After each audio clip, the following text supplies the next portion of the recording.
Build Canada Homes is now up and running, and it's focused on one thing: building affordable homes at a scale and speed that we haven't seen for generations. Build Canada Homes is working with builders and government to build smarter, using Canadian technology, Canadian workers, and Canadian lumber to produce good quality, affordable, and sustainable homes.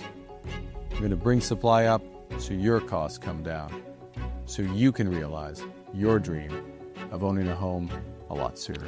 That's our Prime Minister, apparently with the Mark Carney Orchestra in the background, making the announcement on Build Canada Homes, where we're going to build homes quicker, faster, everywhere across the country, except there seems to be, or potentially is an issue here in Quebec. Marty Patriquin is the Quebec correspondent for The Logic. Wrote a story about this, which basically says, okay, all well and good, this Build Canada Homes program, right? But Quebec is already facing its own construction crisis. So, Marty, let's get into this a little bit, and thank you for being here. Thanks for having me. What's our issue here? So we have labor shortages. What else? What's the problem with the Quebec construction industry already now? I mean, the construction industry across the country, and indeed you could argue across North America, is facing similar problems, both in terms of labor output and productivity.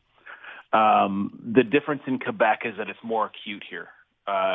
We've had more of a dip in productivity and a larger dip in terms of underemployment compared to the rest of the country over the last 3-4 years. And the other problem, of course, is that Quebec has a huge number of, like anywhere, we have a huge number of infrastructure projects that are going through, and that there's just not a big enough labor pool there's not a big enough labor pool to sort of put Mark Carney's actions / dreams into being, I guess. I'm curious, though, when you make an announcement like that, with all the fanfare that went along with it, right, you think that, this should be a no-brainer, right? We know yesterday Algoma, because of that $400 million loan, they're going to be supplying steel to our industries here to build homes here.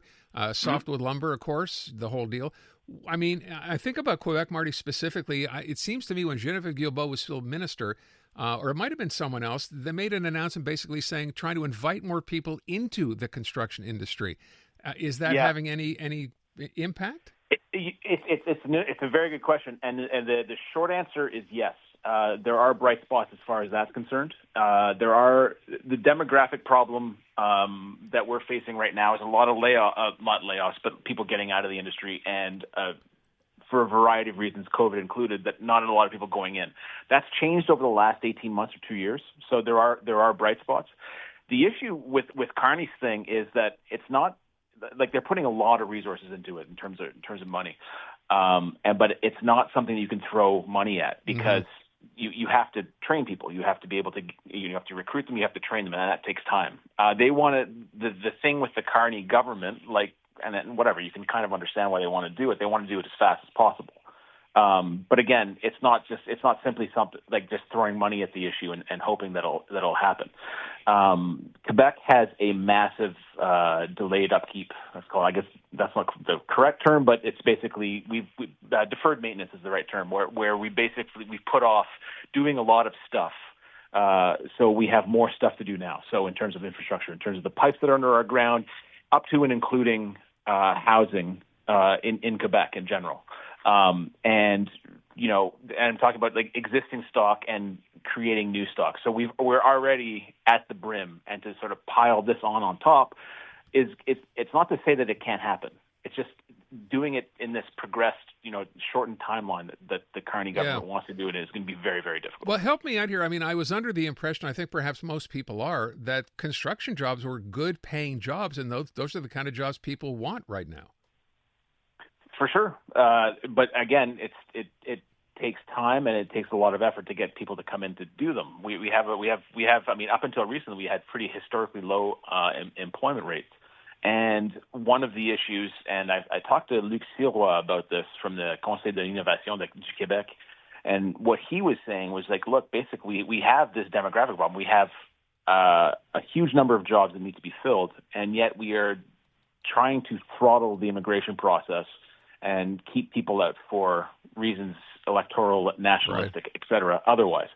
So, we're sort of kicking ourselves in the shins right now a little bit as far as this current government's concerned. So wait a sec. So trying to understand, I don't remember that entering into the equation before about, immigration playing a part in this. I mean, these are jobs that you think, people here were already clamoring to get because, as I said, they're well-paying jobs.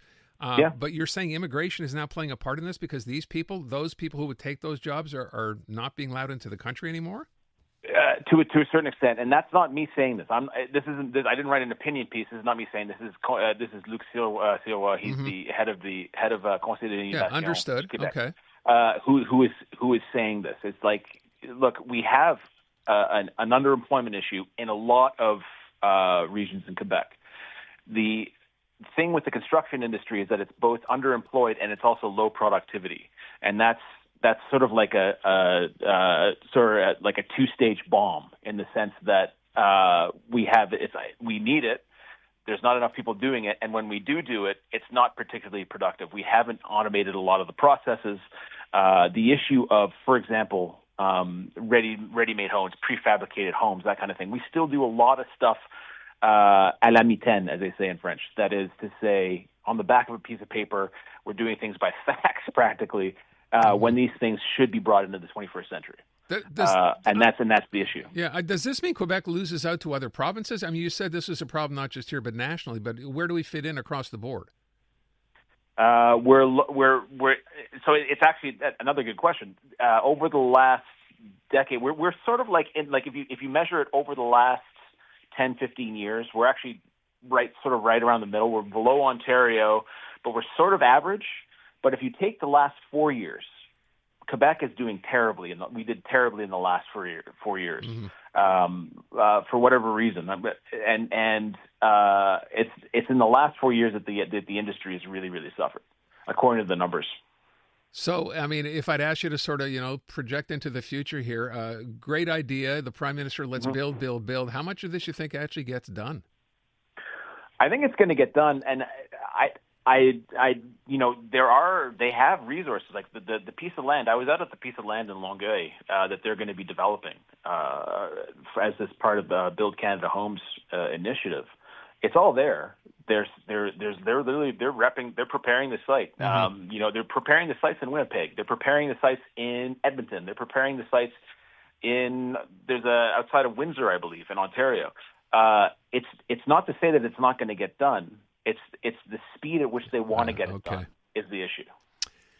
Okay, it's amazing, right? You hear that, the Prime Minister talk about it, we get excited about the fact because we know we need to do something, and then you kind of look, devil is in the details, as they say, and it's just simply, it's not as easy as perhaps one might think or assume. Yeah. So I guess that's the bottom line in the story.